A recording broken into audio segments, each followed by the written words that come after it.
जय हिंद। आज के वीडियो में जानेंगे कि मानसून क्या है।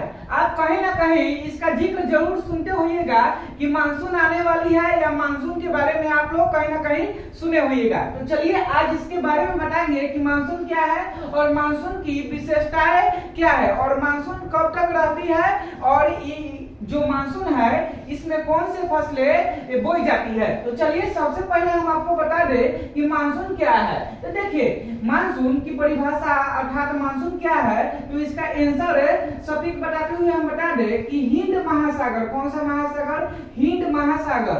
यहाँ पे हम लिख देते हैं महासागर और अरब सागर।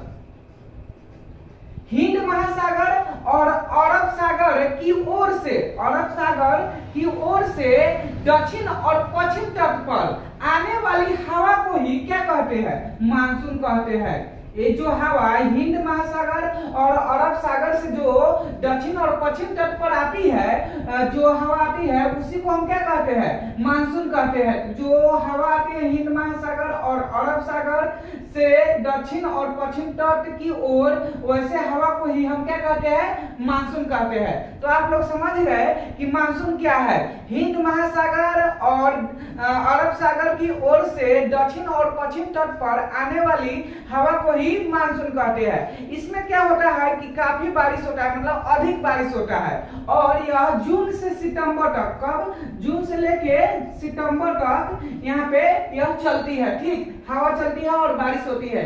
कभी कभी अक्टूबर तक भी यह हवा और बारिश चलती रहती है। तो आप लोग हमेशा याद रखिएगा जून से सितंबर तक यहाँ पे हवा चलती रहती है और इस टाइम बारिश काफी अधिक होती है। तो आप लोग समझ गए कि मानसून क्या है। चलिए अब मानसून की विशेषता हम बता देते हैं। देखिए मानसून की विशेषता यह है कि जब मानसून आती है तो बारिश मतलब वर्षा सर्वाधिक होती है, और जब तक मानसून रहती है उस टाइम तक हवा काफी स्पीड चलती है और वर्षा भी काफी होती है। तो ये भी समझ गए। और इसमें क्या होता है कि खेत की नमी भी बनी रहती है। मानसून क्या यह विशेषता है। और उसके बाद बता दे कि मानसून में कौन से फसलें बोई जाती है। तो देखिए मानसून में खरीफ फसलें बोई जाती है।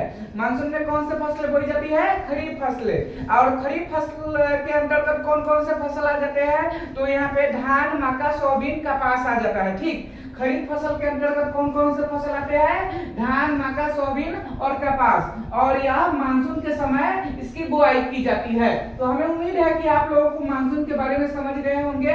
इसका परिभाषा यही था कि हिंद महासागर और अरब सागर की ओर से दक्षिण और पश्चिम तट पर आने वाली हवा को ही मानसून कहते हैं। तो आज के वीडियो में इतना ही, फिर मिलेंगे अगले दिन।